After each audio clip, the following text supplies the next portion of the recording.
Summertime in the North Shire is a busy time of year. The Vermont Summer Festival, the horse show up in Dorset, is back for its 26th year, and several other arts and theater organizations are also ramping up.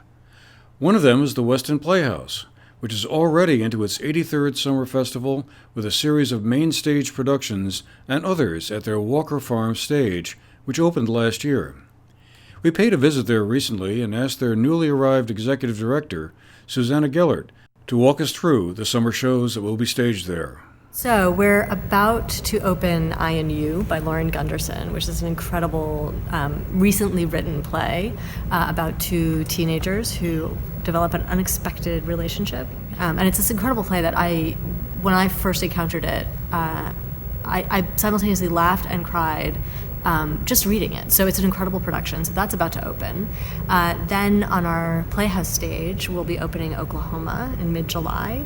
And this is a really fun production of Oklahoma. It's absolutely the Oklahoma that we all grew up with and know and love, but it also feels like a community cookout. So we're doing a lot of things that are happening in the audience and just really fun, a kind of a sort of dance party for everyone, with that amazing story of this community that's coming together to form this new state for the first time. So then late July, we open a musical called Always Patsy Cline. That's at the New Theater, our New Theater Walker Farm. And this is this stunning two-person story about Patsy Cline and a friend she made, a sort of another unexpected friendship. And over time, they became very close friends and communicated a lot through letters. And this play is really taking those letters and bringing them to life with Patsy Cline's music. So it's it's a very heartfelt story, but it's also really fun, and there's a lot of dancing in the aisles to come from that. And then the last show of our summer is Who's Afraid of Virginia Woolf, which I love, and I partly love it because it's funny. We don't think of Who's Afraid of Virginia Woolf as being funny these days because of that movie, which was so amazing, but also a little bit dark. But Who's Afraid of Virginia Woolf was Albie's first play that really hit it, made it big, and it was a lot to do with its wit. So we're really looking forward to that. We have an incredible cast coming out from New York to join us for that. And I think it's going to be not fun, but exciting. I think it will also be fun, but definitely exciting. And our last show of the year will be in the fall, and that's a play called Indecent by Paula Vogel. That was on Broadway about 2 years ago. Paula Vogel has won the Pulitzer, and this is an incredible story about a group of theater artists who put on a play that starts in Poland before the war and tours all over the world until it comes to America. And it's really about sort of the survival of theater in dark times. And it's a play, but it has a lot of music from the period. So that's another really sort of fun piece of that story. Weston is a busy community during the summer, and the Playhouse is Vermont's oldest continuously operating summertime theater. Its history stretches back to the 1930s. I like to joke that we are both the oldest theater in Vermont and the newest, because the theater has been here for 83 years, but we also did just build this new building, Walker Farm, up the road, so both the oldest and the newest. And I think the things that set Weston apart are the incredible talent that we bring. And we're also bringing a lot of artists from New York and LA, and they're coming here, they want to come here, not just for the job, but because this community is so welcoming and so loving and so ready to embrace the arts. So we're not just putting on shows, we're really telling stories that matter to our audiences and that our audiences care about. So I think it's that. I think it's this theater in this community is really, it's a part of the community, and not just the Weston community, but the broader Southern Vermont arts community. Coming down off the mountain, music lovers will find much to enjoy with a series of shows being offered by the Taconic Music Festival. They've been staging a series of summertime concerts at the Riley Center for the Arts at Burton Academy that will conclude on July 14th. But there's more to come, say Ari Rudyakov and Joanna Geneva, the artistic directors of the Taconic Music Festival. Well, it's going very well, and we have had more than a couple of concerts, actually a lot more. So far, 3 festival concerts, which present our faculty members and our visiting artists. There has been 1 Next Gen concert, which is our student concert series.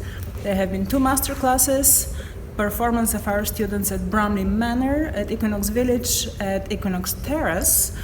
All of us performed down in the Hawa School and Wildlife Sanctuary in Shushan, New York. And the students this week are performing in the Veterans Home in Bennington tomorrow, and then on Friday at Start Space, and then on Saturday is their Next Gen concert number 2, their final one, and our faculty concert is on Sunday. So quite a lot has happened and quite a lot is coming up. Well, after a short break, we are going to temporarily pack up our classical garb and unpack our rock and roll.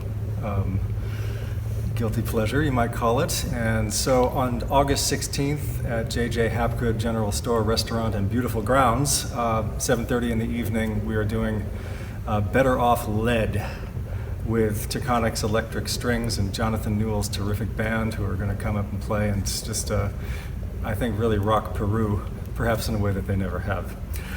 Beyond that, September is the start of the school year. Our Strings for Kids program reignites and private lessons will continue. This fall, in October, we have another rock excursion, that multimedia event, Ballet Meets the Beatles, which won't be in Manchester, it will be at The Egg in Albany, which is a larger venue, and we're very excited about that. That is, I believe, the 12th of October in the evening. So we're joining up again with Across the Pond, the Beatles tribute band. And I should point out that there is a possibility that in the spring of next year, Across the Pond and Taconic Strings might actually go to London to do Ballet Meets the Beatles, because it has been so well received. Continuing on, we have our most wonderful, for us, Thanksgiving tradition. We are doing string quartets at the community library, Thanksgiving weekends, and then December 31st, I think, will be our 4th annual New Year's Eve bash at the Inn at Manchester, which will feature percussion courtesy of Matt Gold and our son, Michael Rudyakov the Younger, along with the Taconic String Band, as we call it, which will conclude with the traditional Radetzky March, and a whole bunch of stuff in between. Really, what we love about planning our summer seasons and beyond is that we are able to do that and then allow room for pop-up events, and so you never quite know what you're going to get, and we really like it that way. Yeah, what I like is the variety of what we do, and for instance, this summer, all of us, faculty members and our string students, had a chance to record with singer Maxine Linehan. We all went up to the studio at Strawberry Fields Lane and recorded 2 pop songs with her. So people who know her, who follow her Facebook page or her YouTube channel, can see us being background strings with terrific arrangements by Andrew Koss.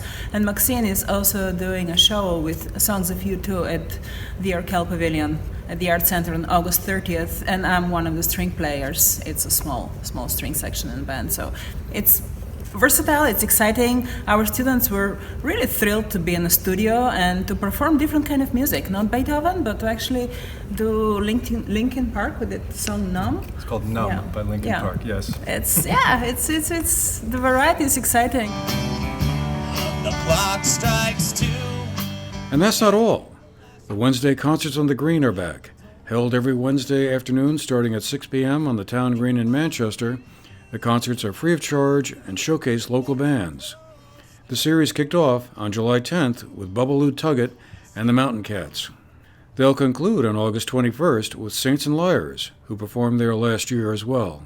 Whether it's music, theater, or artwork, there's much in the pipeline. For the GNAT-TV News Project, I'm Andrew McKeever.